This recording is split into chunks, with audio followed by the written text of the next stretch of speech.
Attention, Humo Army. I'm announcing a new venture. It is an e-magazine published by me called Misanthropology. Misanthropology is a portmanteau of misanthropy and anthropology. A misanthrope is someone who hates humanity, and anthropology is the study of mankind. This magazine catalogs humanity at its worst, save for the scantily clad alt models, who are rather lovely and will grace the covers because, well, I'm sleazy enough to resort to using sexy girls to sell magazines. The official mascot for the magazine is the White Raven. According to lore, the White Raven is shunned from Black Raven society just because it's different. Different in their case doesn't mean inferior. The White Raven is smarter and larger in stature to a Black Raven. Just like a White Raven, this magazine is subversive and would not be welcome on a typical magazine rack. True crime will be featured in every issue, along with other controversial issues. Don't expect political correctness or family-friendly fare. Misanthropology is for adults only and not for the faint-hearted. You can download each issue from misanthropology.store. That is spelled misanthropology.store. S-T-O-R-E.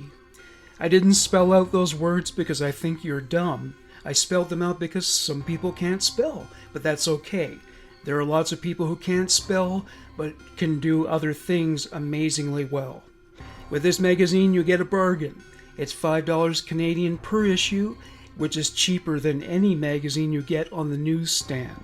You get a PDF, which can be viewed on any electronic device. Plus, it's longer than the average magazine. The first issue is over 240 pages long, including an article about incest that is over 200 pages. I'm all about value. Please check it out at misanthropology.store. Thank you and enjoy the show.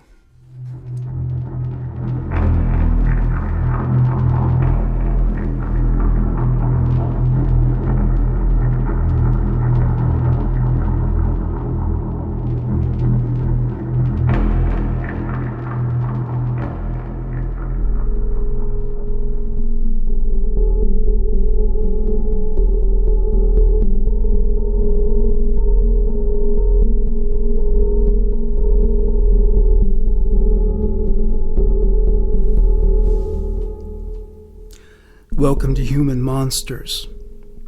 This episode was adapted from the memoir No Tears for My Father, A True Story of Incest by Viga Boland.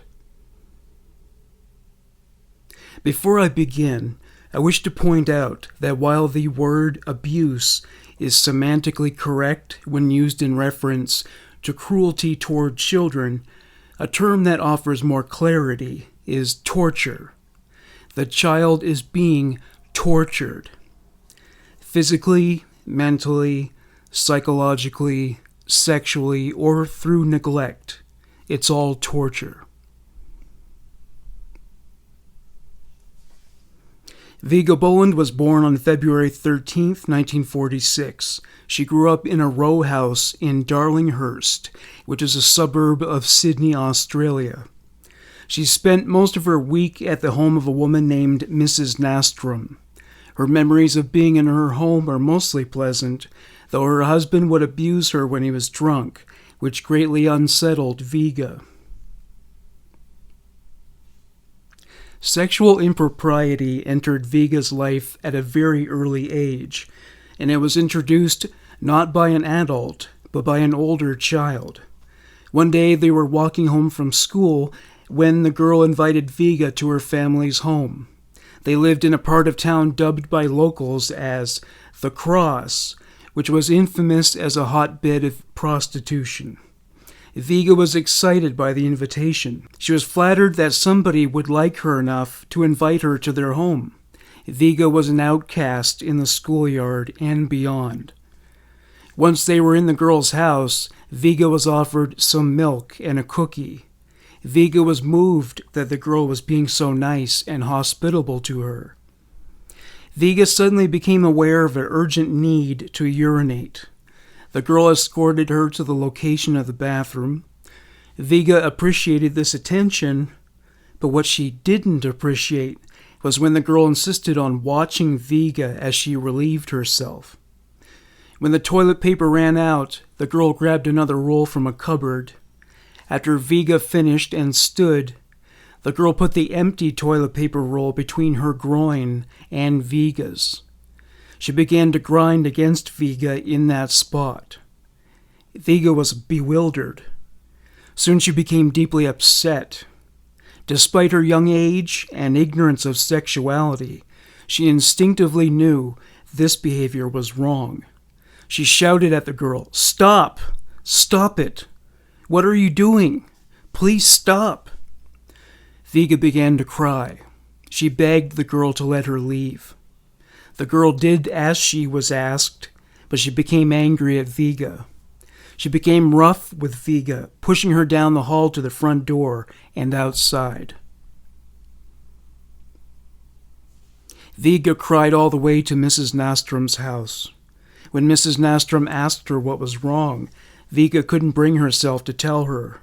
She began to wonder if she had imagined it. It was during that time in her life when Viga had an imaginary friend she turned to when she encountered hardships. She said to this imaginary entity, "Where are you? I need to talk to you.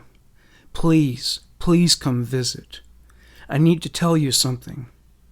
The imaginary friend didn't turn up. It was one of many experiences when Viga was forced to cope with traumatic experiences without support, leaving her feeling lonely and vulnerable. Desperate for attention and approval on weekdays, especially Fridays, Viga would stand on a spot across the street from a pub and dance for the drinking men. It was an approximation of ballet with lots of pirouettes.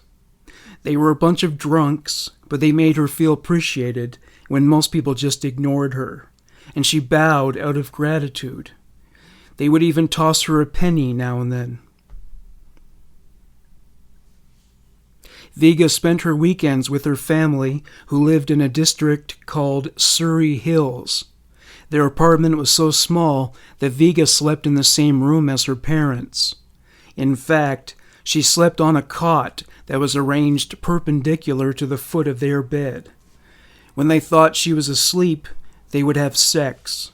The truth was, she could hear the bed springs squeaking. It was in Surrey Hills where Viga had her one and only friend at the time, a girl named Denise. She was always eager to play with Viga and would even invite her for sleepovers. Spending the night at Denise's place was always a pleasure and a relief, since Viga wouldn't have to listen to her parents have sex.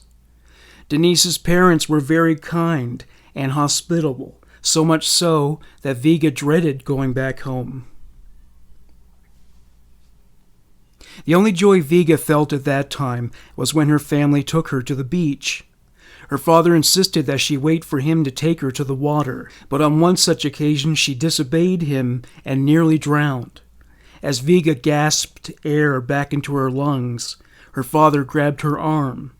He was furious. He screamed at her, "Good thing I saw you, wasn't it?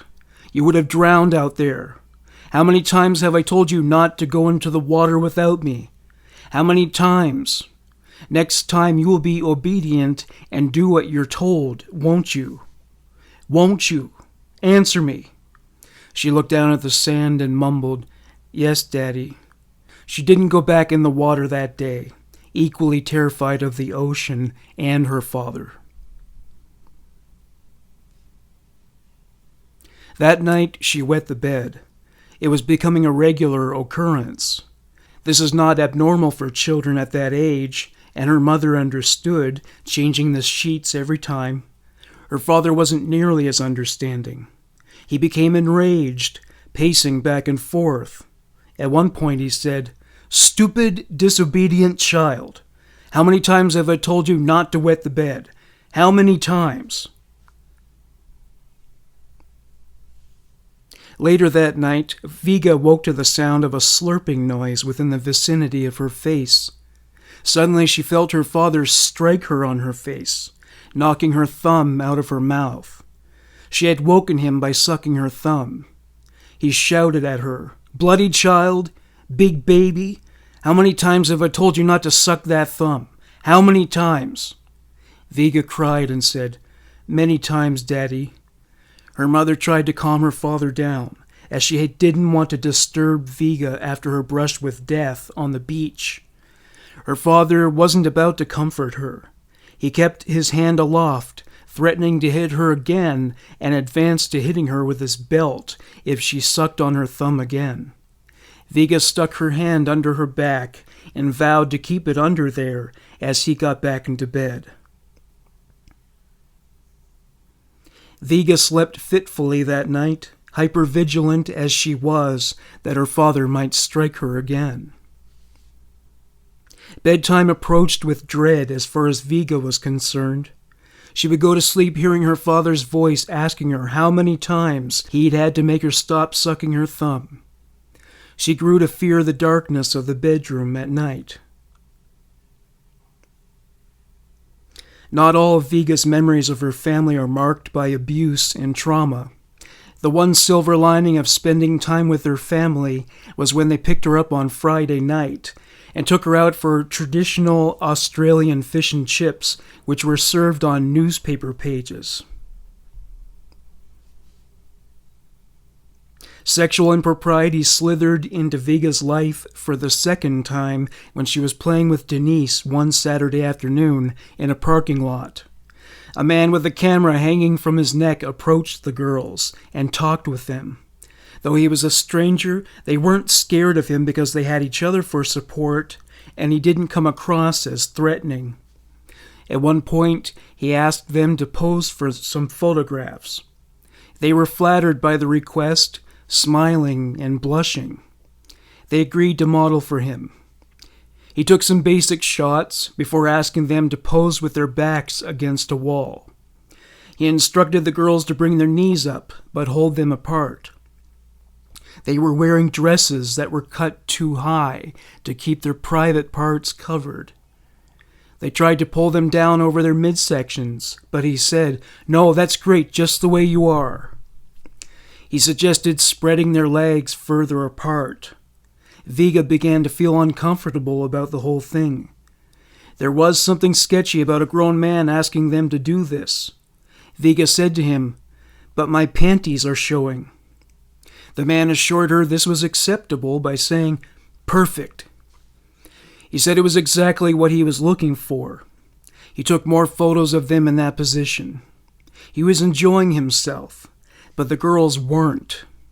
They wanted it to stop, but they had been told to obey adults, so they suffered through it. Once he was finished, he thanked them and said he would give copies to their parents, even though he neither knew them personally nor their parents. That reassured them somewhat.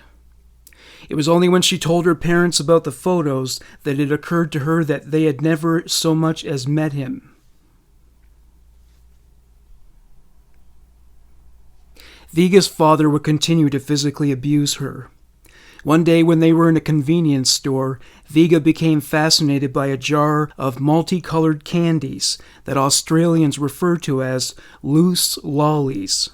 She began counting the lollies with their fingers when she accidentally knocked the jar to the floor, whereupon it smashed to smithereens.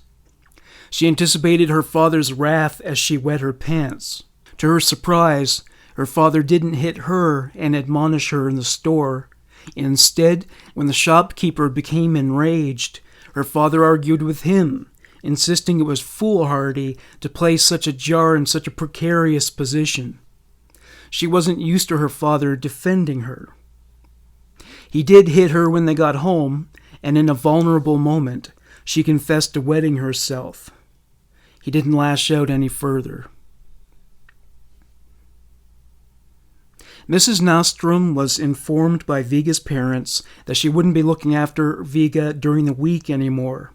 The parents purchased a house in the township of Yaguna, and she would be living there full time. Viga and Mrs. Nostrum were both very sad that they would no longer be spending time together. Mrs. Nostrum owned some antique dolls and let Viga take one as a memento as she departed with her family from her house for the last time. The family lived in relative privation financially. They may have owned their own house now, but it had no indoor plumbing, necessitating the use of an outhouse. They were so indigent they couldn't afford toilet paper, so they wiped with newspaper sheet her father cut up and hung from a hook. Viga was afraid of going to the outhouse at night, and as a result, her bedwetting became more frequent, as was the physical abuse from her father. She at least had her own bedroom, so she didn't have to listen to her parents have sex. The only toy Viga owned was the doll given to her by Mrs. Nostrum. The lack of toys, books, and other forms of amusement weren't the only items of which Viga was neglected. They were food insecure, and Viga often went hungry. Her mother worked at the Peak Freens cookie manufacturer and would often bring cookies, or biscuits as they call them in Australia, home. She recalled that her mother would be smiling and laughing with her colleagues as she left the building and headed toward the family car. The smile dropped when she got in the car. Viga was always happy to see her, and her mother would give Viga a quick peck on the cheek, but that represented all the warmth she would receive from her mother. Sexual impropriety struck for the third time in Viga's life while she was living and going to school in Yaguna. One afternoon she was feeling lonely and bored, having finished her homework. She went to the home of a classmate, but she and her sister had gone to the shops. Her father was home, and he had always been friendly and solicitous to Viga. He invited her in to wait for her friend. He said, "They should be here in about 20 minutes. Why don't you come in and cool off under the fan? It's so hot today." He punctuated this by wiping sweat from his brow. He said, "Would you like a nice cold lemonade?" She said, "Yes, please." He led her into their living room. She didn't fear him like she had her own father, so it took little for him to make her feel comfortable. She took a seat on the couch. Moments later, he entered the living room with a glass of lemonade and some biscuits. He served them to Viga and took a seat on the couch. He patted the spot beside him. He said, "Here, come sit beside me and tell me about your day at school." She enjoyed his company and happily took a seat beside him. For a girl who craved attention and love, this was irresistible. He asked her questions as she ate and drank. He shifted gears, suggesting she sit on his lap as he read her a story. Her parents never read her stories. She was happy to take advantage. She got up on his lap and nestled in his arms. As he read from the book, she was so caught up in the story, it took a moment for her to become cognizant that one of his hands dropped from one of the book's covers and was now caressing her upper thigh. He pulled it further upwards until he put it inside her panties. He began to fondle her vagina. Viga flushed. She began to flail around, shifting positions in hopes that he would remove his hand from her groin. Nobody had ever touched her there before, and it was alarming, especially at the age of 7. She said to him, What are you doing?" She was scared now. She hadn't anticipated this from a man who had been so kind to her. He said, "It's okay. I do this with Amy and Sarah all the time when I'm reading to them. It's nothing. Just something daddies do to their little girls. They don't mind at all." She said, "Well, my daddy doesn't do it to me. Should I tell him you do it to your daughters and ask him to do it to me too?" This caught him off guard, and he was very quick to reply, "Oh no, don't do that. Leave it to him to decide when it's time for that. For now, just keep it a secret between you and me, okay? Here's a 10 pence for you to buy some lollies." He gave her the 10 pence, and she got off his lap. He said, "I don't know what's taking the girls so long. You're welcome to wait if you want." All Viga wanted was to leave, pronto. She felt the way she did when the girl in King's Cross molested her in the bathroom. She felt ashamed somehow. She didn't even understand what they had done or why she felt ashamed, but she felt that way nonetheless, and she was anxious to get away from the man. She said, "No, thanks. No, I have to go now. It's getting late. Thanks for the lemonade and the biscuits." As she made her way toward the door, he said, "If you come visit again and let me read to you, I'll give you a whole shilling. Would you like that?" Clearly no amount of money would be enough to suffer through that experience again, for Viga just ran out the door and kept running. She saw Amy and Sarah approaching from a long distance away. They waved, and Viga waved back, but she was not about to return to their house. Ever again. She ran home in tears. The physical abuse Viga suffered at the hands of her father escalated. She was beaten with a belt viciously for skipping school. On another occasion, she was doing her homework and she asked her father for help with the word indignantly. She had trouble pronouncing it. He told her to sound it out, but she could never pronounce it correctly. He flew into a rage. He grabbed her head and smashed it nose first repeatedly onto the kitchen table. He shouted, "You stupid, stupid, disobedient child. Why don't you listen? How many times do I have to tell you how to say it? How many times? Indignantly. Say it. Say it." Viga was weeping now. She said, "Indignantly." To this he responded by slamming her face into the table again. He looked over at her mother, who did nothing to stop the abuse. He said, "See what a stupid moron you gave birth to? Stupid. Stubborn. Just like you. She won't listen." She eventually got the word right and was permitted to go to the outhouse before she wet her pants. One day, to reinforce the threat that hung over Viga, her father came home and summoned Viga and her mother to the kitchen so he could show off his new disciplinary implement. He had advanced beyond the belt and now proudly displayed a horsewhip. He flung it back and forth to demonstrate its capacity for inflicting pain. The mostly empty and cavernous home returned an echo as he lashed it through the air. He finished by saying to Viga, "Don't ever give me a reason to use this on you. It will tear the skin off your naughty bottom." Viga's father's temper emerged soon after he married her mother.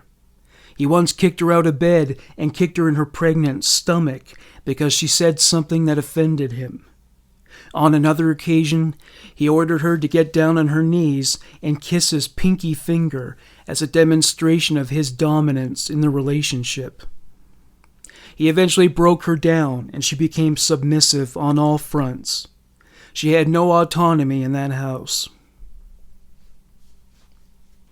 Her mother could be abusive to Viga in her own right. One day she and Viga's father were sitting at either end of the kitchen table reading newspapers. Craving some maternal affection, Viga went up to her and put her arms around her, nudging her head in between her mother and the newspaper. Her mother picked up a wet dish rag and flicked Viga in the face with it. It wasn't physically painful, but the shock of being rejected by her own mother was deeply hurtful, and it made Viga cry. What her father did in reaction shocked her. He defended her. He shouted at her mother, "What's the matter with you? What did you do that for?" Even more shocking, he went over to Viga and put his arms around her in consolation. He continued with his admonishment, "What kind of mother are you? She just wanted to hug you." Her mother just turned back to her paper. She didn't speak to either of them the rest of the evening and never apologized to Viga.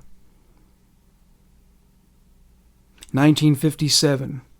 The family moved to Vancouver, Canada. They stayed in a hotel initially. The first night her father pressured her mother into doing something she didn't want to do. This led to a sexual encounter. Viga couldn't help but overhear it since her father did little to establish discretion. Her father struggled to find work in Vancouver, so they took a train to Toronto. Her parents had friends there. They helped them out by providing them with a room to stay in within the High Park district. They also helped her parents find work. Her father utilized his experience as a tool and die maker, and her mother started work at the Christie Cookie Factory. They saw a marked uptick in their standard of living and began renting their own attic apartment. Sexual impropriety emerged in Viga's life for the fourth time in Toronto. One day while her mother was preparing dinner, her father called Viga into her parents' bedroom. He was relaxing on the bed and reading the newspaper. He wasn't in a rage for a change. He put the paper aside and asked Viga how her day had been. He smiled at her in a fashion with which she was theretofore unfamiliar, and there was something about it that made her feel uneasy. After checking the area immediately behind her to ensure the coast was clear, he instructed her to advance forward to where he lay on the bed. She did as she was told. He told her he wanted to tell her a secret. She didn't know what to expect, but the last thing she anticipated was this gesture. He put his hand on her leg. It traveled upwards until it made contact with her groin. Viga jumped backwards. She was frightened. She was confused. Her father put his fingers to his lips to shush her. He took another look to make sure her mother was not privy to what was going on. He smiled and winked at Viga. Speaking in a soft, soothing voice, he said, "Don't be scared, kitten. Daddy was just checking to see if you're developing and growing okay down there. If everything's forming properly." She wanted to believe that this was his motive, and that as her father he would only have her best interests in mind. Wishing to finalize what he was doing so it would stop, she said, "So is everything okay?" He said, "Everything seems just fine, but don't tell your mom about it." She said, "Why not?" "Well, you know how your mother is. She might start worrying if she thinks something's wrong, that I have to check you out, and you don't want Mom to worry now, do you? Everything's fine. Now off you go. Ask Mama when dinner will be ready. Tell her Daddy's starving." Though she knew nothing about sex, she understood that what her father had just done to her wasn't appropriate. She was puzzled that he didn't want her mother to know about it. There were other such checkups on other occasions. Viga came to dread the arrival of her father every day. The family didn't have a table at which to eat their meals, so they would eat at the couch. Her mother always became drowsy at that time of the day, and her father would suggest that she take a nap in their bedroom. He didn't have to twist her arm. Following this, he would summon Viga to the couch to cuddle up with him under a blanket. Viga knew something untoward was about to happen the first time he did this.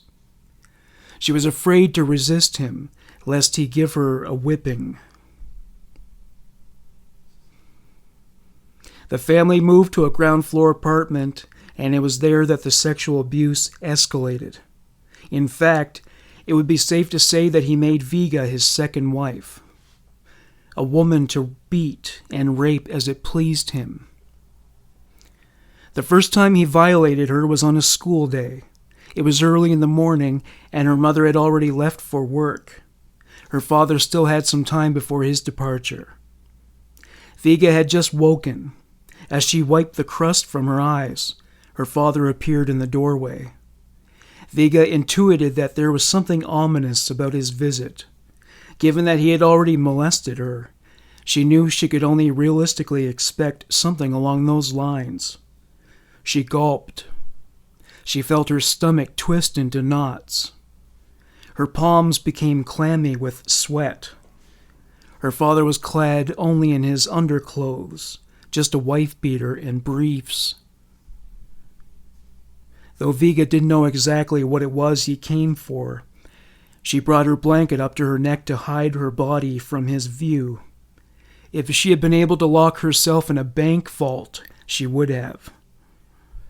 He smiled in a way that offered no comfort to Viga whatsoever. He said, "What are you hiding? What do you think I'm going to do?" She was speechless. She was only focused on the fact that her father shouldn't be standing in her room half naked. Fear turned to terror as she noticed his erection protruding from his underpants. He walked over to her bed and stood for a moment. His groin was staring her in the face. Her fear now manifested as nausea. She burst out in a cold sweat. Desperate to shift gears, she said, I've got to get ready for school. I'm going to be late." She rose, but he put his hand on her chest. He said, "Relax. You have plenty of time. I just want to show you something." He pulled the blanket away and looked her body over from top to bottom. She was wearing a nightie. He climbed into the bed and straddled her. He issued instructions. "Put both your hands up on your pillow near your head." Viga hesitated. He grabbed her hands and extended her arms on her pillow and held them in place. Baffled by her anxiety, he said, "What are you so scared of?" Viga's heart was pounding, and the nausea was so fierce that, had she eaten breakfast, she would have surely regurgitated. He spoke in a soft voice that was intended to have a calming effect, but it only reinforced his malevolence. He said, "Daddy just wants to show you something, teach you something. You like to learn, don't you?" Viga couldn't bring herself to speak. She felt like crying, but he had always become cross with her when she cried, and the punishment would be severe. He became frustrated now. "Oh, come on. Relax. I just want to show you how defenseless a girl is when a man pins her down, as I'm doing now. I want you to try and fight me. Try to push me off as if you were trying to get away." Viga hesitated. She was afraid he was going to hit her. She didn't want to get beaten, so she complied. She tried to struggle out from beneath him. He pinned her hands to the mattress, and his strength was too much for her to wriggle out from beneath. He was getting impatient with her. "Try harder. Try to wriggle out from under me." She was still unable to fight her way out. Meanwhile, she felt his erect penis pressing against her vagina. It was pressing so hard, it caused her to bruise. He was panting now. "That's it. Now you've got it." He was excited by this. His breathing accelerated during the struggle. In between labored breaths, he said, "Good girl." She stopped struggling. She began to cry. She feared whatever he had in store for her next. He was annoyed by her tears and grunted out a guttural bellow. Much to Viga's relief, he pulled off her and released her hands from his vice-like grip. He said, "Hey, what are the tears for? What are you so afraid of? I didn't hurt you, did I?" She said, "No, Daddy, I just got scared." He said, "Well, that's exactly what I was trying to teach you. I just wanted you to see how hard it is to get away from a man. A woman is defenseless against us. You're just not strong enough to fight us off if we want to do something with you." Being so young and inexperienced, she wondered if it was appropriate for a father to teach that lesson to his daughters. Still, she knew that it was a demonstration that could be taken too far. She said to him, "Daddy, you wouldn't do anything to me like that, would you?" He said, "Of course not, my love. I'm your father. My job is to protect you. That's why I did this, to teach you. Now hurry up and get ready for school." Viga went to the bathroom and took a shower. No matter how much she scrubbed her body with soap and water, she still felt dirty. She also felt confused and enfeebled. Her relationship with her father changed forever that morning. The morning lesson became a routine in Viga's life. She would try to tiptoe around in the morning with enough stealth and silence to avoid attracting her father's attention, but it was no use. He insisted he was only teaching her about sex, that he wouldn't do her any harm, and he told her it was something all fathers do with their daughters. He claimed it is a rite of passage in some cultures. He said it's only natural that a father should plant that flag to make the passage easily accessible for her future husband. He even guaranteed that Viga and her husband-to-be would thank him one day. He would kiss her. It started out with pecks on the lips, but eventually he stuck his tongue in her mouth and proceeded to deep French kissing. It turned her off the idea of French kissing, and she can't bring herself to do it to this day. He would manipulate her nipples until they hardened, and then tell her it was because she was enjoying what he was doing to her. He would explore her body with his hands every day, from head to toe. She would lock her legs together, but he would always pry them apart. He would become angry if she resisted him. She would cry and remind him about the time when he said he would never do those things to her. She would even mention what she had heard in Catholic school about the divinity of virginity. He would only become enraged when she said this, and he would strike her in the face before kicking her out of bed and onto the floor. He would proceed from there to shout at her and manipulate her with a guilt trip. He would say something like, "And what am I? Am I not someone special? If I am not that someone special, then who is? Who are you saving that precious thing for? Some pimple-faced boy at school? Get out, you fucking whore." He would curse at her, calling her an unloving daughter, and how she was nothing but a fucking cunt like her mother. He told her that not only was she not to tell her mother what was going on, but her mother wouldn't even believe her. He would send her to school shaking and crying every morning. She was forced into this routine as a mainstay of her life, and it broke her spirit. The physical abuse continued unabated. If he was unsatisfied with her grades in school, he would smash her face onto the table or torture her in some other way. As far as he was concerned, anything less than 100% was no better than 0. Nothing was ever good enough for him. It was difficult for Viga to interact with her female contemporaries at school. They were concerned about their celebrity crushes, cute boys, and other typical teenage girl fixations. Viga felt isolated because of the dark secret she carried around with her. She knew instinctively that those girls weren't being raped by their fathers. It wasn't her fault it was happening, but that doesn't prevent the victim from feeling shame and self-loathing.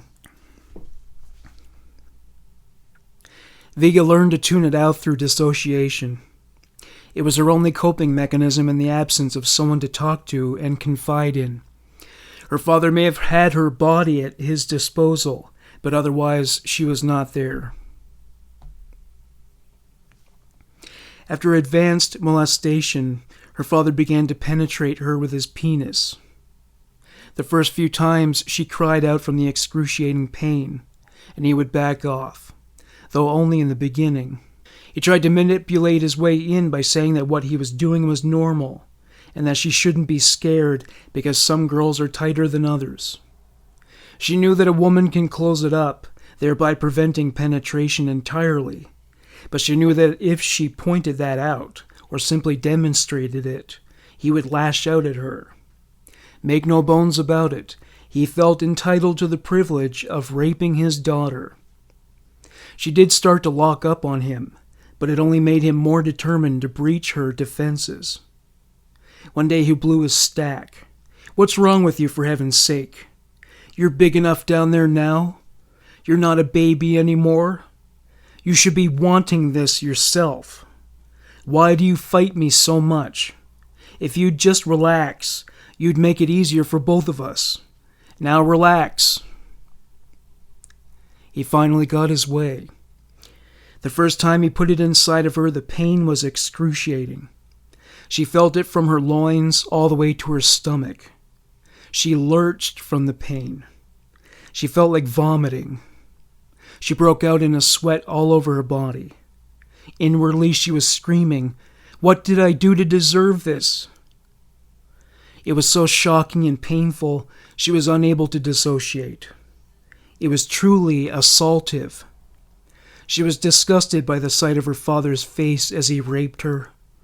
She cried and resisted as he continued to thrust in and out of her. At one point, he became angry and shouted, "What's wrong with you? The worst is over now. Relax, enjoy it. See, it's not that bad now, is it?" He was truly deluded, bamboozled by his own twisted, warped propaganda. Viga felt dirty and tainted. She blamed herself, feeling she hadn't fought him hard enough. She felt like she could have stopped him. She now saw herself as a cheap, filthy little whore, as he had often called her. She hated herself. She felt defeated. She changed as a result, and she didn't even recognize the person she became. Her father destroyed her. Viga's father would continue to manipulate her. He would tell her that if she reported the abuse to anyone, they wouldn't believe her. He would continue to justify what he was doing. After all, what is so wrong about what we are doing? This is just a man and a woman having sex, right? He would also go with yet another guilt trip. Don't you realize what a wonderful thing you are doing for this family, for your mother and me? If it weren't for you, I'd probably be out having affairs with other women. And what might happen then? You could be the cause of our family breaking up if I fell for someone else. Viga wanted him to have an affair with another woman, so he'd leave her alone. She feared that if she told her mother, she would be blamed for the abuse. Her mother had never been especially warm and affectionate toward her, so it struck Viga as a possibility.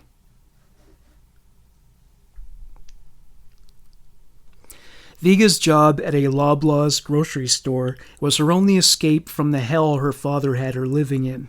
After he damaged her self-esteem, she would go to school where she felt awkward and unattractive compared to the other girls. It didn't exactly boost her confidence when her father told her no boys would take an interest in her because she was ugly. He would say she was lucky to have him when nobody else wanted her. When she was asked out by a boy named Richard, he called her at home only to end up speaking with her father. When he told him he wanted to take Viga to a movie, her father became enraged and threatened the boy. He forbade her from talking to boys and disallowed her from going on dates. She acquiesced out of fear for her safety, but inwardly she resented him for this. She continued to flirt with boys, mostly at Loblaws. Much to her surprise, after being told by her father that she was downright hideous. She loved the attention she got from some of her male co-workers.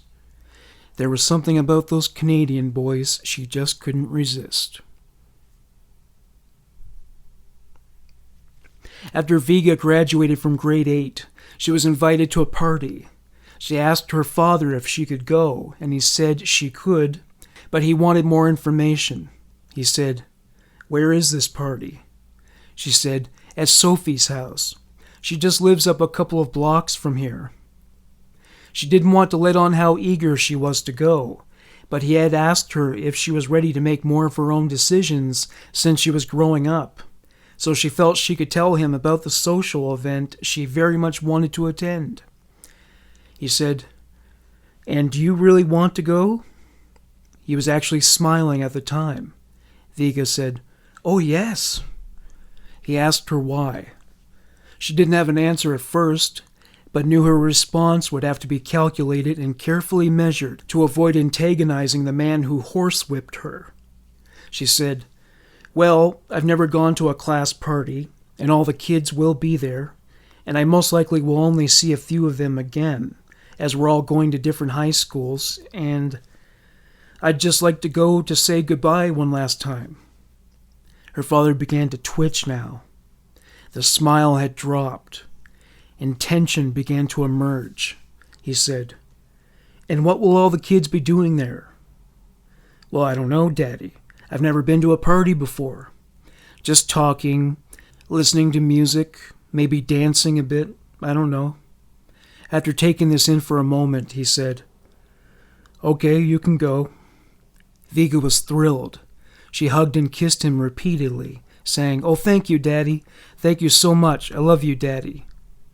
She turned to go to her bedroom when her father stopped her in her tracks. He said, "Where are you going?" She was dumbfounded.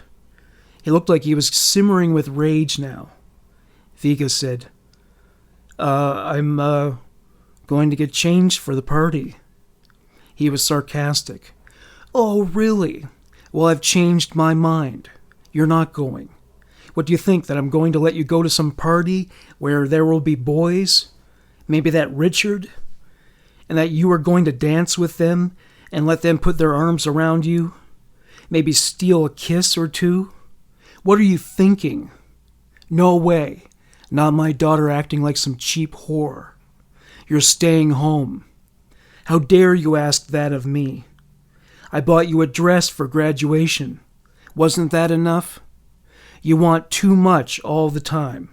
I give you a finger, you take a hand. You ungrateful child. Go to your room and don't come back in here until you're ready to apologize." All Viga could do now was retreat to her room and cry alone.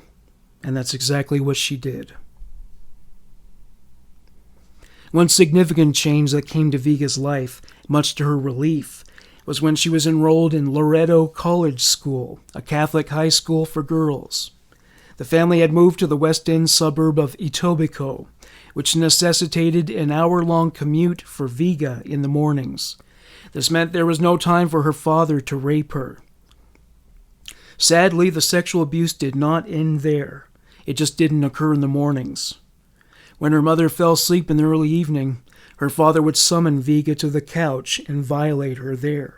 Once her mother was asleep in their bedroom, her father would paw at her panties and growl at her when she resisted. Afterwards, he would give her the same litany about how she was such a good girl and he loved her and she was keeping his marriage together.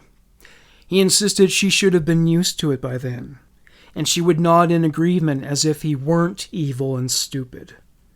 The truth was, she never got used to it, and it continued to leave her feeling ugly and tainted. She felt just as ugly and dirty at school, but in a different way. She only owned one uniform, and not only was it ill-fitting, but due to daily use, it would become rank and soiled. Ladies, imagine that the man in your life who is possessive and jealous is your father.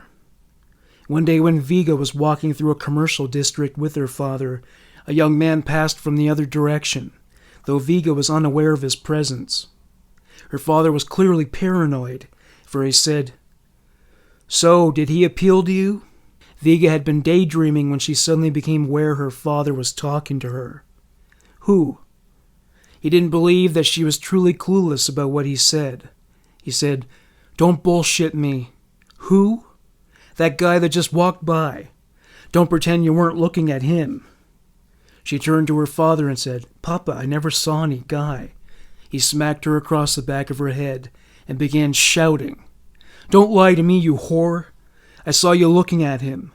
What were you looking at? His pimply face? Were you trying to see what was in his pants? You filthy cunt. You think I don't know what's on your mind?" Viga began to cry. He was punishing her for looking at a man she hadn't seen. He would continue to restrict her freedom in the years to come. When Viga was 16 years old, a day came when she stood up for herself in conversation with her father. She stayed late at school because she was part of the dance committee and helped decorate the gym for the school dance. Naturally, she arrived home late, and naturally her shitty father was outraged.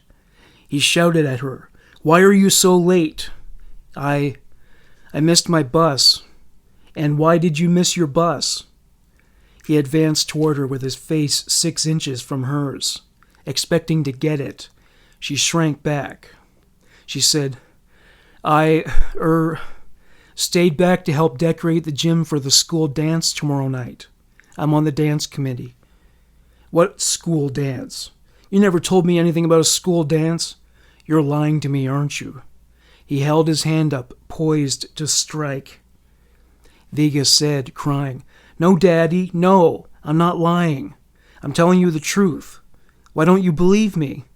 I was decorating the gym and missed my bus." He shouted right in her face, "You're lying. You know how I hate liars? Now, where were you? Who is he? What did you do? Where did you go? Was he good? Did you like it?" The tears continued to fall, but now resentment reared its ugly head. She knew she couldn't win with her paranoid, incestuous father. Crossing her sword with his, she said, "What's the use of telling you the truth? I tell you the truth, and you say I'm lying. I may as well lie. I'm damned if I do, and damned if I don't." Anticipating a savage beating, she raised her hands to protect her head. To her surprise, he was caught off guard. Still, he wasn't prepared to let her have that last word. "Don't you ever speak to me like that again, you filthy whore. I'm your father. You do not speak like that to your father. Do you hear me? Now get out of my sight. You are not my daughter. No daughter speaks to her father like that. And remember, I hate liars." She ran to her room and cried some more, though her anguish was now tempered by amusement. He said he hated liars, but the notion that she was his wife or concubine was based on a lie. Keeping the abuse quiet required artifice and subterfuge, so it's not like he wasn't a swindler in his own right. One of the things Viga hated most about the sexual abuse was what her father referred to as munching. In other words, he performed cunnilingus on her. Not only did she not find it arousing, but it made her feel tense and nauseous. He never looked more hideous than when he looked up with that smile on his face and wiped his mouth. From there, he would French kiss her with whiskey on his breath. It was a miracle she didn't fill his mouth with vomit. He would characterize these interactions as midnight snacks. Naturally, she didn't produce arousal fluid when her father raped her. He would piss and moan about how she was, quote, too dry. Fancy that. She couldn't get wet when her father defiled her. What are the odds? Viga was still forbidden from socializing with her peers, but her mother and father would take her to their adult parties. Viga never felt comfortable during these affairs. The women resented her presence, being so young. The drunk men with whiskey on their breath would undress her with their eyes, which made her even more uncomfortable. It was like being in a room populated by a clone army with her father as Jango Fett. The entire time her father would be watching her like a hawk to ensure she wasn't flirting with the other men, which was the last thing she would have wanted to do. On one such occasion, one of the women confronted her father, insisting that Viga should have been spending time with age-appropriate friends. The woman addressed Viga as everybody else listened in. Is that true, Viga? Wouldn't you rather be at a young person's party than here with a bunch of us parents? As much as Viga wanted to concur, she knew she would be viciously beaten for contradicting her father. So she lied and said, No, I like being here. Abusive parents turn their children into liars so that the child can ensure their own survival as the abuser promises consequences for not accommodating the torture. Another of the myriad ways in which the victim is demeaned. Viga was dragged to many of these parties. Her mother and her father always got drunk. He would tuck his wife into bed, suddenly very loving toward her, which was not customary as far as his conduct with his wife went. As he did, Viga would desperately hope that he wouldn't invade her body afterwards, but he always did. It was after the parties when he was drunk that he would subject Viga to another round of munching. These were the worst memories of the sexual abuse. She never felt more shame than she did during this act. It was mortifying, and she would feel like killing herself. It was the lowest point of her life whenever he inflicted that act on her. So low, it brought her down to Davy Jones' locker, and she would have rather drowned down there than return to the surface, where her father and his abuse awaited her. She felt like he had left a blemish on her soul, one that would repel any man from pursuing a healthy, consensual, intimate relationship with her. It may not have been true from an observer's standpoint, but she felt like her father had ruined her, like his saliva was venomous. She also felt like no man would ever believe her when she said she couldn't refuse her father, and would assume she was not only complicit in the abuse, but may on some level have wanted and maintained it of her own volition. She felt that her father was right about her when he said she was ugly, stupid, unlovable, and a whore. He insisted only he could love her, and that she should therefore be grateful. Sometimes, when she was home alone, she would seriously consider suicide. She was tempted to take a kitchen knife and stab herself with it. As if reading her mind, he would tell her there was no use running away because she couldn't support herself, and there was nobody else who would take her in. His reasoning regarding the consequences of desertion were both bizarre and revolting. If you left me now, how would I satisfy my needs? After all, wouldn't it look strange if I suddenly started having sex with Mama 3 to 4 times a week? How would I explain it?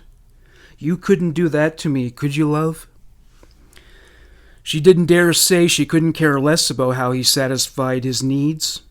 She just didn't want to be the receptacle. After raping her, he would subject her to pillow talk about anything under the sun that interested him. He would even describe what it was like being in the Nazi concentration camps. She would have preferred that he walk into a time machine and return there. He's one inmate who should have been gassed and tossed into an oven. She didn't want to talk to him about anything. She just wanted him to shut the fuck up already and leave. He talked about how his mother died, leaving him feeling abandoned. He now felt like his wife wanted to take Viga away from him, even though she didn't pay much attention to her daughter. He was rambling like a mental case. And just as I'd never let them take you from me, as I'd never abandon you, I know you would never abandon me, would you?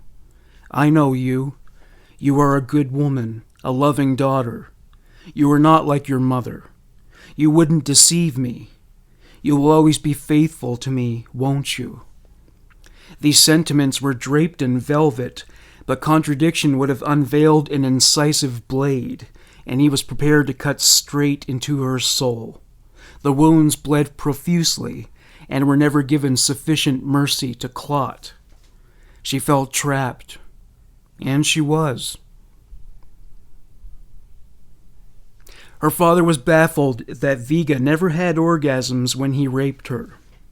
He felt that since she had developed with the onset of puberty, as girls typically do, she would respond to the forced sexual contact with arousal and a climax. He may have beaten her down, but she would not betray herself by enjoying sex with her father. She had to maintain that much dignity. It's not to say that he didn't try to bring about a climax. He would manipulate her clitoris. He would try raping her in different positions.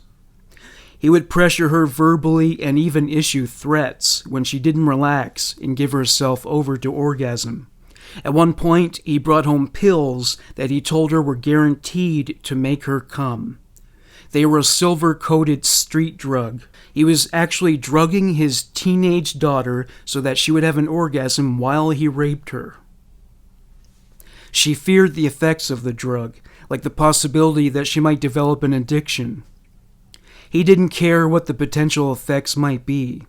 All he was focused on was his own selfish pursuit of personal gratification. Needless to say, she was reluctant to swallow the pills. He swallowed one to prove that it wasn't toxic. She was terrified that he would lash out at her for refusing to take one, so she swallowed one of the pills. She cried out of terror as she feared the onset of the symptoms. The pills had no effect.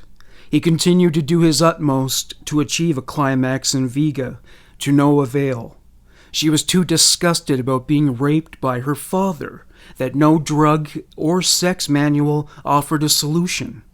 He needed to fuck his miserable wife for once. That same year, Viga's mother got her a summer job at Christie. Viga met a man there and had a fling with him over the summer. It was her first experience with consensual sex. Naturally, she went to great lengths to ensure her father never found out. It was the only normal heterosexual relationship she had ever had. The only time of the month when Viga's father didn't rape her was when she was on her period, though he would force her to pleasure him, most often orally. Seeing him climax from this act made her feel ill. He would pull out his penis and point to his erection, and he expected her to fillet him without hesitation. If she did hesitate, he would beat her. He was merciful enough to ejaculate into a Kleenex instead of her mouth. He also used the withdrawal method during vaginal rape. He did fail to withdraw while she was performing fellatio on him on more than one occasion, however, and he forced her to swallow. There were no limits to the depravity.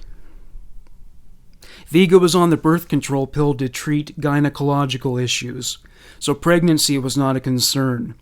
Her father was elated. He knew he didn't have to withdraw when he raped her. She would tune it all out by dissociating. She acquired the ability to shut her senses down so she wouldn't react to anything. Her father wanted her to climax. She wanted to astral travel out of the room. As long as she benumbed her sexual receptors, it only happened on the surface. She refused to give him access to her heart, soul, and the source of lust of which boys like Richard would have been more deserving. Her father dreamed up a new way to rape his daughter without attracting his wife's attention. He set up a workshop in their basement. He would ask her to bring him a cup of coffee, and after she locked the door, he would initiate what he called our secret rendezvous. After all the years of inflicting the unspeakable on his daughter, he was demented enough to inject more spice into the rape. He wanted variety. On one such evening, he informed her of his disappointment that, in his view, her vaginal opening had been stretched out to a degree he considered to be excessive. He forced her down on her knees and forced his penis into her anus without lubrication. She screamed from the pain. He whispered in a snit, "Shut up, for Christ's sake. You want her to hear you?" That was exactly what she wanted. He pushed into her again, and she screamed again. He was infuriated, but he withdrew for fear that her mother would hear.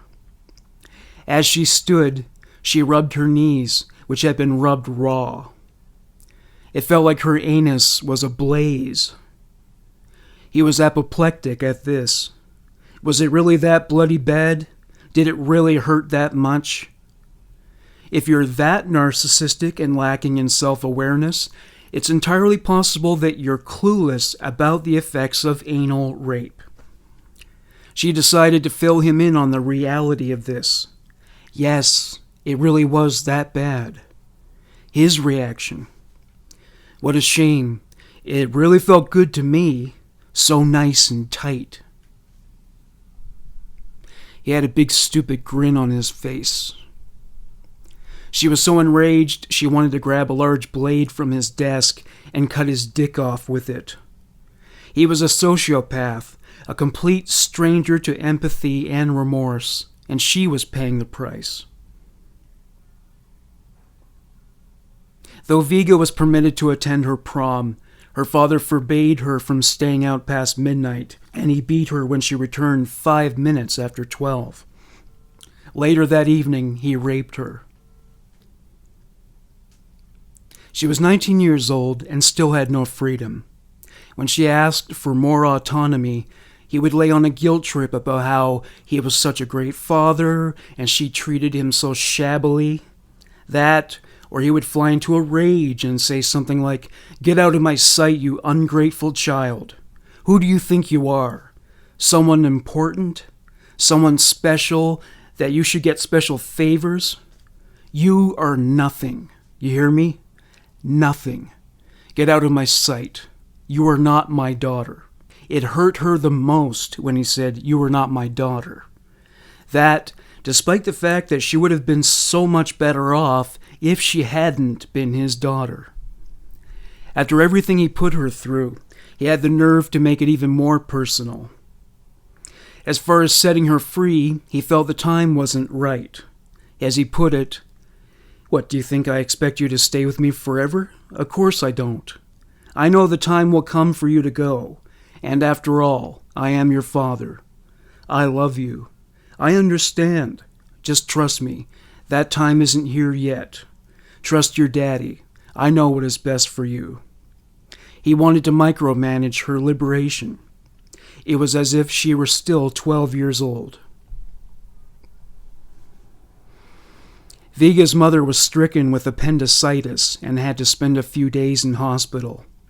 When Viga and her father returned home, exhausted from all the hours they spent at the hospital, Viga was headed into her room when her father stopped her. He said, "Our bed is meant for two. You don't need to sleep alone tonight." Viga broke out in a sweat. He wanted to replace his wife, her mother, in their marital bed. Viga said, "Dad, no, I can't. It's not right. Her father was livid. He grabbed her and forced her down the hallway to their bedroom. He grew excited with every step. Once they entered his room, he said, "Take your clothes off, all of them. I've always wanted to sleep naked beside you. Hurry up." He turned the light on so he could watch her disrobe. She felt dirty and nauseated. She felt like vomiting as she got into the bed and caught a glimpse of his erect penis. With little hesitation, he strong-armed her over to him and penetrated her almost immediately. He fell asleep inside her, so she couldn't rest from his grip without upsetting him. Her mother's convalescence in hospital was expected to last a few days. She awaited those days with soul-crushing dread. She wished she could disappear. During those few nights, the teenage girl finally died, and a woman burst forth from the ashes. The problem was, that woman hated herself. She hated the weakness and cowardice that she saw as keeping her bound to her father's home. Viga began university. Her father still directed every action in her life, and she only signed up for courses that met with his approval. She started dressing in a more provocative manner.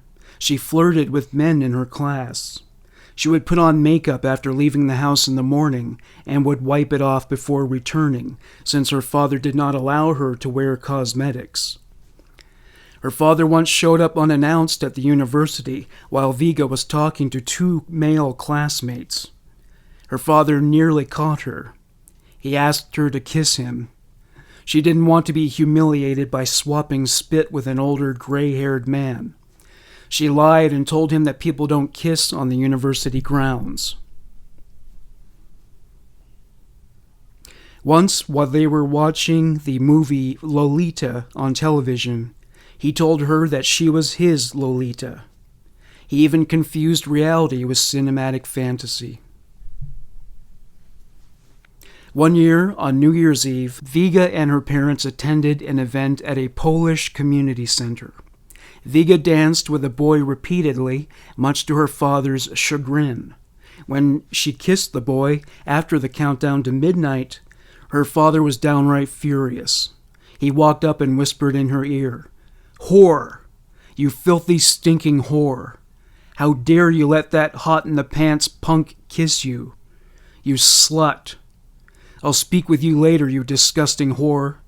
How dare you shame me in front of our friends by acting like a slut? Whore!" Though he made sure to keep his volume low, there were witnesses, and they could see how enraged he was. What they couldn't fathom was what angered him so much. Kissing a member of the opposite sex is hardly unheard of, especially when the clock strikes 12 on New Year's Eve. Viga and Oleg, her dance partner, observed the kind of decorum that is expected for such an occasion. Her father wanted to leave immediately, but one of his friends persuaded him to stay longer. It was a deeply humiliating moment for Viga. Later, Viga's parents brought some friends home for a nightcap. After everybody had gotten a buzz, an argument began. What triggered it was when one friend said to her father, whose name is Bogdan, "Why did you get so mad, Bogdan, when that nice young man gave Viga a friendly New Year's kiss?" Another person said, "What's the harm in exchanging kisses on New Year's, Bob? Everyone does it. And after all, Viga is a grown woman." And yet another, "Why was Viga even with us oldies? Why wasn't she out with friends her own age?" Her father blew his stack. The first greeting of the year should have been for her parents, not some jerk she'd just met. Somebody countered with, "Yes, but the clock sounded in the middle of her dance. What was she supposed to do? Run over to us?" Her father said, "She knows bloody well what she was expected to do. She is a disgrace, an ungrateful daughter. She was nothing better than a street whore, dancing with him all night, throwing herself at him, and then letting him kiss her full on the mouth like that.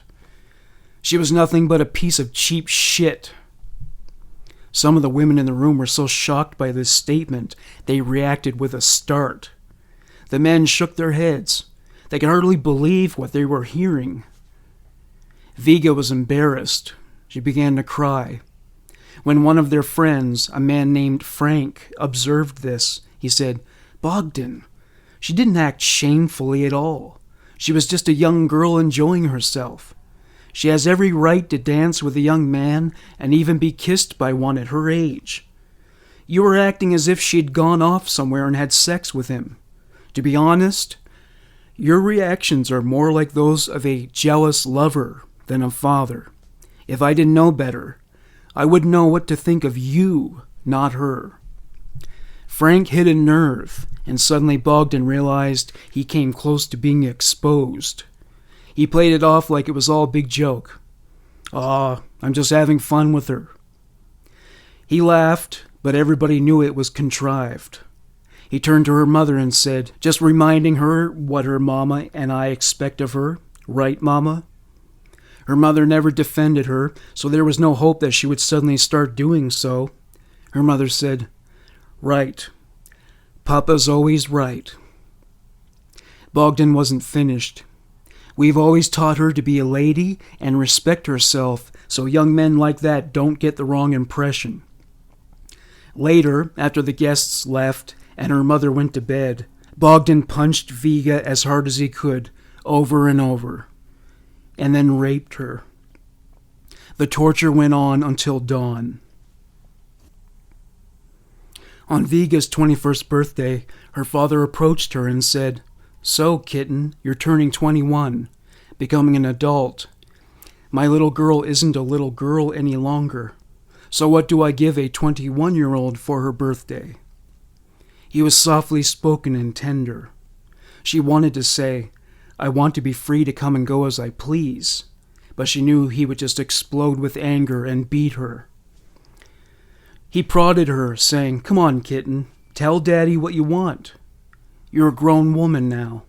It's time for you to speak up for yourself, to make your own decisions." It occurred to her that when he spoke in these terms, his disposition belied an approaching storm. Nevertheless, his sincerity suggested that he really meant what he was saying. She said, "Well, I really don't want anything in particular for my birthday. Maybe some money to buy myself a new dress or something." He said, "Oh, I don't mean that kind of thing, sweetheart. Tell me what you really want. I'm not blind or stupid.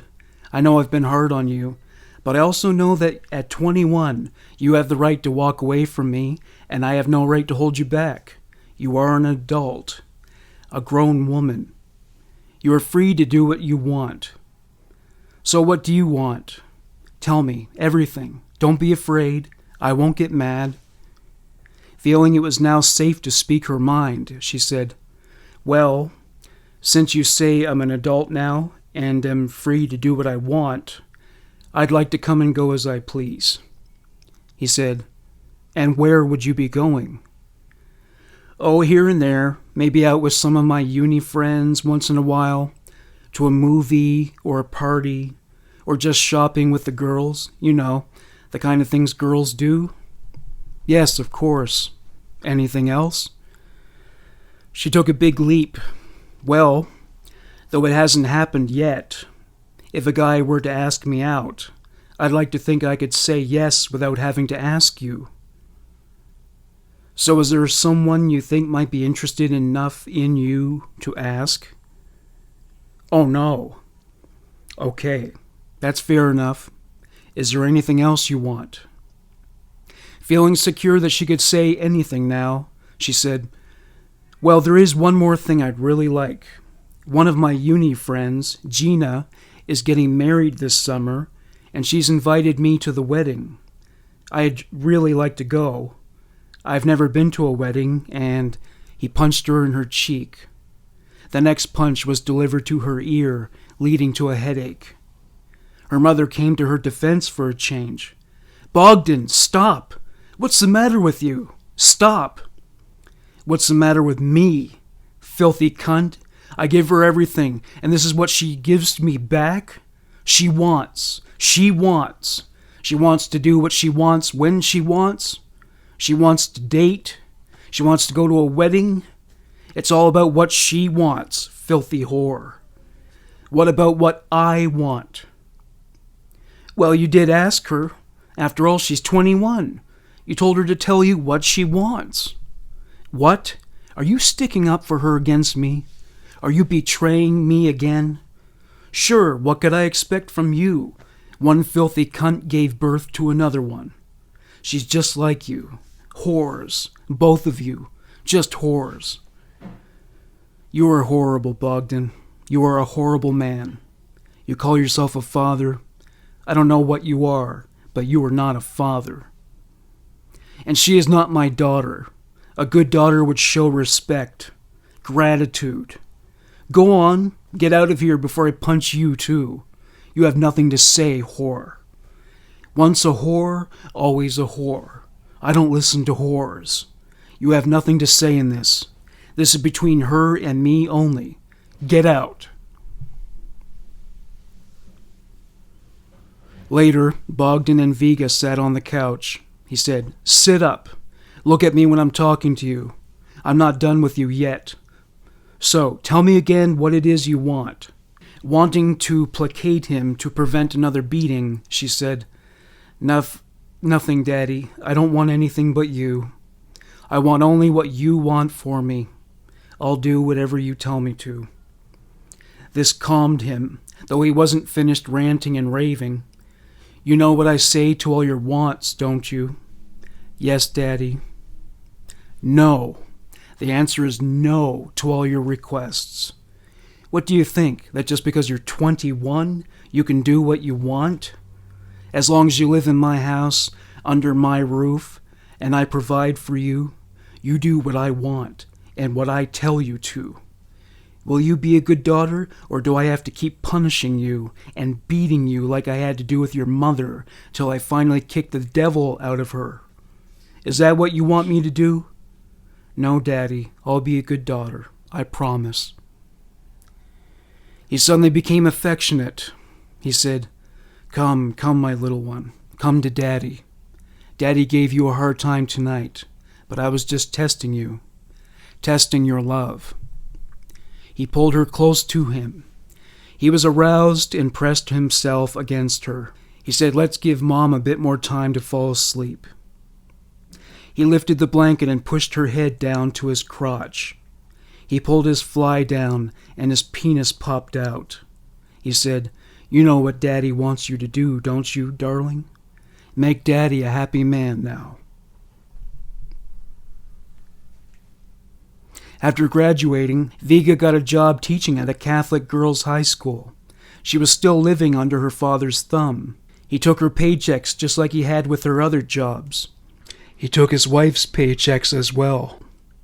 This new money she made enabled her parents to take out a mortgage on a new house.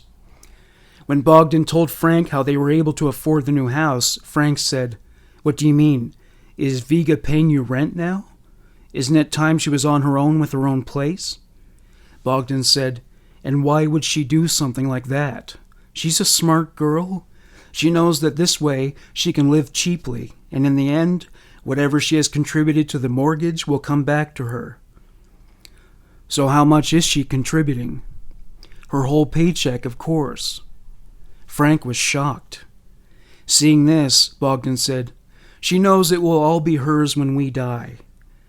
And besides, living at home, she has minimal expenses. Like I said, smart girl.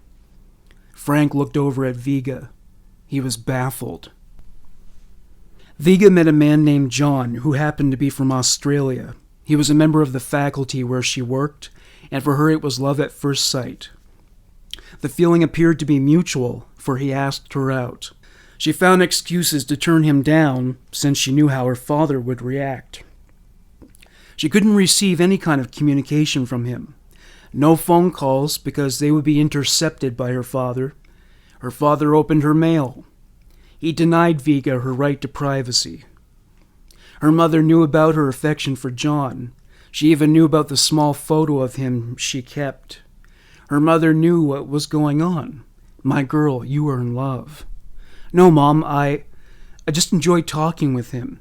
He tells me all about the Australia I've never seen, and... Oh, stop it, Viga. Stop it. You are in love. So what are you going to do about it? What do you think I should do? You have to tell your father. You know that. It's time anyway. How long are you going to keep living with us? You need your own life.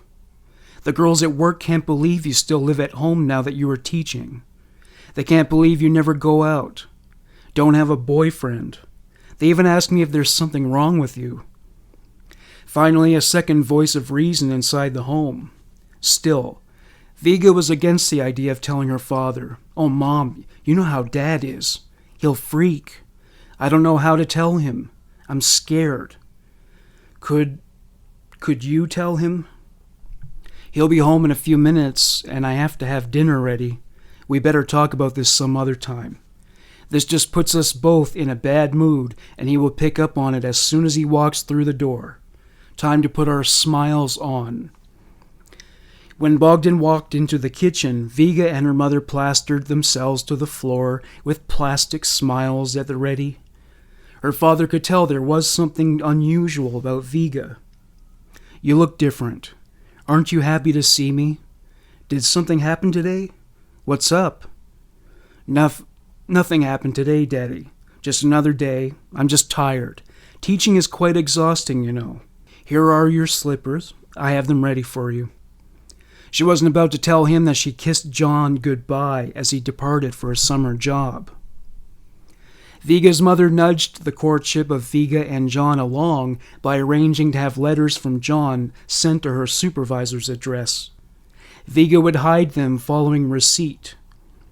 She would reread them and kiss the paper. When John returned, he was disappointed by Viga's appearance. She dyed her hair blonde and applied more makeup than usual. John may not have liked it, but Bogdan said, "Ooh, you look so sexy. If only your mother wasn't here right now. Your new look makes me horny." Her father had the power to make her feel like she was going to throw up into her mouth with only the sound of his voice. John proposed marriage to Viga, and she accepted. That was the easy part. Telling her father she was engaged to be married to another man instead of her own damn father? Not so much. It took her a year of sneaking around doing things with John that no couple should have to do on the sly. Even just kissing required a ridiculous amount of planning and subterfuge. Not only was she keeping the relationship a secret from her creepy, possessive father, but she also didn't want John to know that Bogdan forced her into being his concubine. Bogdan knew about John, and he was suspicious. He asked a lot of questions about him. Sometimes her classified mission to get married without her father knowing would wear her down, and it became obvious. If Viga didn't appear deliriously happy to see Bogdan, he would become paranoid. Even her mother was stressed by the whole thing. She and Viga both lived in terror of what he would do to them. Sometimes John would pick Viga up or drop her off at home, and there were many close calls when Bogdan arrived about that time. The only relief came when Bogdan developed migraine headaches, often for 36 to 72 hours at a time. Though some part of Viga didn't like seeing him suffering from the pain, she also couldn't help rejoicing in the fact that he was suffering for a change. John began putting pressure on Viga to put an end to their sneaking around. He was puzzled that a grown woman would be so terrified to introduce her fiancé to her father. John said, "How much longer are we going to go on like this, never dating, stealing moments together on a basement mattress while your mom keeps watch, even taking your mom with us wherever we go, somewhere as some kind of cover? And for what? What is going on here? What is the problem with your dad? Why can't you tell him about us? What are you so afraid of?" Viga was terrified of what John would think of her if he found out that not only was she not a virgin, but she had been raped by her father for years. John came from a strict Catholic background, and she feared that he would view her as damaged goods. She couldn't bring herself to give him the truth of her situation. She said, I don't know. I can't explain. I really can't. There are problems in my home, big problems, that I can't tell you or anyone about. Please try to understand. Please." John said, "I've been trying to understand for months now, and I've been patient, haven't I? But Viga, I love you, and I want to marry you. I want us to spend the rest of our lives together. I want us to have children, all the usual things. I'm nearing 30. I've found the woman I want to share my life with." She was now faced with an agonizingly difficult decision. Choose her father and leave the love of her life, or choose John and run the risk of literally getting killed by Bogdan. Either way, she was unable to decide for the time being. John persuaded Viga to introduce him to her father. She was terrified of the prospect and conveyed her fear of the situation to him, but he assured her that if her father became a physical threat, he could defend himself and her. It took place on a Sunday. Viga announced it abruptly to her mother. "Mom, John is coming over here today at 2 o'clock to meet Dad and ask permission to marry me." Her mother was so shocked she dropped a dinner plate on the floor. As they cleaned up the porcelain shards, her mother said, "Are you serious? He's coming here?" "Yes, here. Where else?" "He can't. I mean, call him and tell him not to come." "No, it's too soon. Your father will kill him. He... will kill you. Viga had had enough of this after all those years, and all she could do was scream, "Mom, stop! Just stop! I'm not going to call him. This has to happen. You know it as well as I do, and I'm not going to put it off any longer. But I need you to support me for once. For just this once in my life, can you be my mother and support me? I can't keep living like this. What, you think I'm not scared? I'm bloody terrified, as I've been all my life, as you've been. This is not living. And if he's going to kill me, then let him. I can't take any more. But I need you to be really strong this time, and help me." Her father entered the room. "What's all the shouting? Is something wrong? Such a beautiful day outside, but hot. I need a drink of water." After he drank the water, he said, "What's the matter with you two? You look like you've seen a ghost. What's up?" He turned to Viga. "I thought you were coming out to help me mow the lawn. Are you not feeling well or something?" Viga was flustered. Bogdan said, "Oh my goodness, what's all this? If you don't feel like mowing the lawn, it's okay. Nothing to cry about." Viga laughed nervously. It was all she could do to keep the terror at bay. She bit the bullet. "This is not about the lawn, or wanting or not wanting to mow it. It's about John and me. That fucking kangaroo you keep asking about. He's coming over here in an hour's time to meet you, to ask your permission to marry me." He turned to her mother. "Is this true? Did you know about it?" Her mother said, "No, I didn't know. She just told me now before you came in. That's what the shouting was about." He turned back to Viga. "Well, this is a surprise. I certainly wasn't expecting this when I got up today. Well, what can I say? I'm happy for you." After a pause, he said, "He actually wants to marry you?" "Yes, he wants to marry me." "Well then, and do you want to marry him? Do you love him?" "I do." "Well, how do you know if you love him?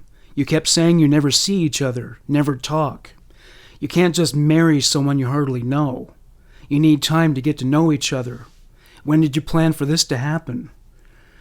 Viga wondered if she were really just talking to a dormant volcano minutes away from eruption. She was suspicious of his placid demeanor. She said, "We haven't really set a date or anything yet. That's why he's coming over to talk to you. In fact, he'll be here very soon. 2:00. Well, then I better get myself cleaned up a bit. Mama, put on a cuppa for me, will you?" He turned to Viga. "And you better go wash your face a bit from all those tears. You don't look very good. Comb your hair, too. I guess you want to look good when he arrives, right?" At 2 p.m. sharp, John rang the doorbell. To Viga's astonishment, Bogdan opened the door and invited John in with a smile. John was just as surprised as she was, but he accepted his offer of a drink. Bogdan talked to him about Australia for a while. Occasionally, John would shoot Viga a clandestine look, a searching look that was curious to know what it was that made Bogdan such a feared presence in Viga's life. Asserting his dominance with subtlety for a change, Bogdan said to Viga's mother, "Where are your manners, Mama? Put on some food. After all, we have an important guest, my future son-in-law, and we need to feed him." He turned back to both Viga and John. "So, when are you two thinking of having this wedding? After all, we may need some time to get the money together to finance this. Weddings aren't cheap." Viga said, "Well, John had suggested it would be nice to have a summer wedding since we get 2 months off from school." "So you're thinking next summer then? A year from now? After all, you two need some more time to get to know each other, don't you agree? And like I said, Mama and I need to put some more money aside for this." John said, "Well, actually, I was hoping we could make it this summer. I think Viga and I know each other well enough by now to know what we feel is real. We love each other, and I can't wait to call her my wife. I don't care about having a big wedding. We don't need to spend a ton of money. All I ask of you is your blessing and approval." John reached over and grabbed Viga's hand. Bogdan said, "Okay, so I can see you two really are in love. Well, what can I say then, but welcome to the family, John." With that, Bogdan and John stood and kissed each other on both cheeks, European style. Viga was shocked that it came together so easily, perhaps too easily. One night there was a party held for the female staff at the school. Viga brought Bogdan some tea and said to him, as she handed him the mug, "Dad, there's a year-end staff party tonight being thrown by one of the girls. Do you have any objection to my going?" The flash of red-hot rage in his eyes cut her like daggers. He threw the mug at her face. Scalding hot liquid hit her, and the mug smashed against the wall. He said, "And what the fuck are you asking me for? What the fuck do you care what I think? All these months you've been lying to me, cheating on me, fucking that kangaroo, then coming home and fucking me after him, you bloody whore. I told you I hate liars. I hate cheats. To think he was having you while I was having you. Ugh. You disgust me, you filthy cunt. Dirty, filthy cunt. Get out of my sight." Dad, it wasn't like that at all. Not at all. John hasn't touched me. I love you, Daddy, but I want a normal life. I'm 23. I want a ring on my finger, a husband, children. His complexion segged from red to burgundy. Don't give me that. What do you take me for, some idiot? Some jelly-livered weakling? No woman tells me what to do. No woman tells me what she wants. Babies. You want babies? I could have given you one of those. You want a ring? I gave you one of those already.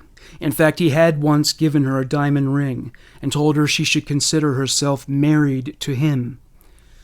Viga said, Dad, you know you can't really do all that. You have a wife.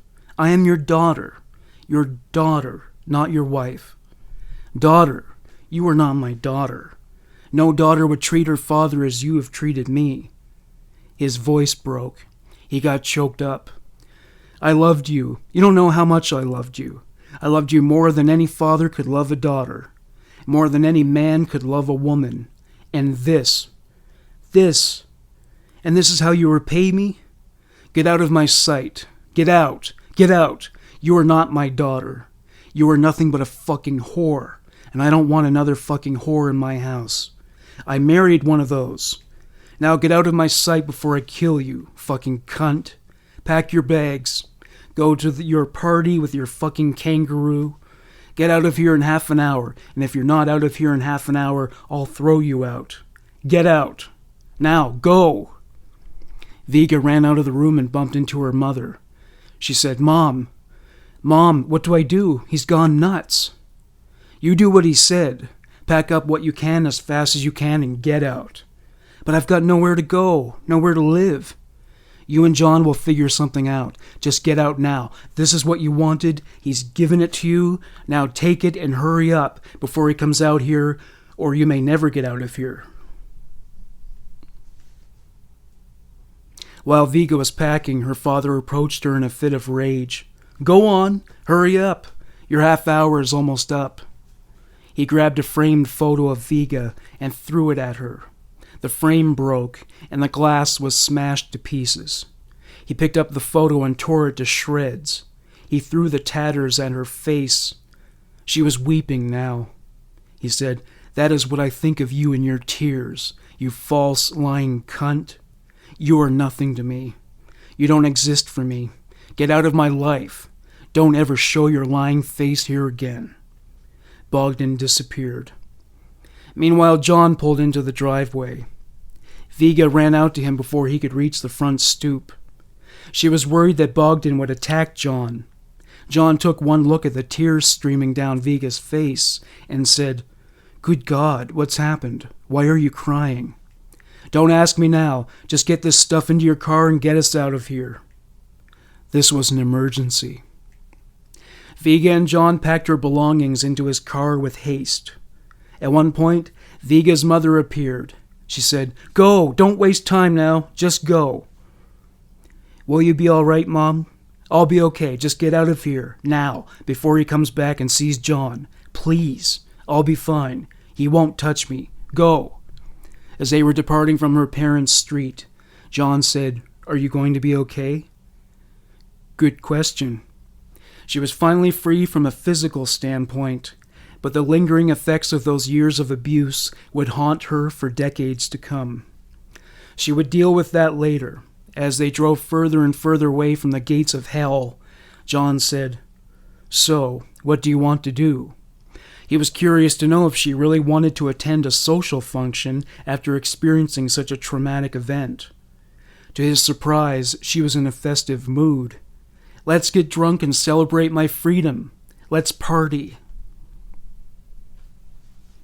Viga and John married in 1971, and as of 2013 they were still together. They had 2 daughters. There was a formalized reconciliation of sorts between Viga and her father. He was still bitter about what he considered to be her betrayal. His disposition was always sour at family functions, and if anything wasn't to his liking, he would grab her mother and leave early. Her mother died of cancer before her father passed away. Viga was at her father's side when he died and watched his departure. She felt nothing. She wept for the fact that he refused to just be her father instead of making her his wife. Besides that, he was a disease in her life, and a malignant one. Death was the only cure, and though she may never have had a clean bill of mental health after all he did to her, she was at least free of all his contagions. Viga only felt comfortable about sharing her story after both of her parents died. It's her freedom. She gets to decide what to do with it. Thank you for listening to Human Monsters. Bye for now.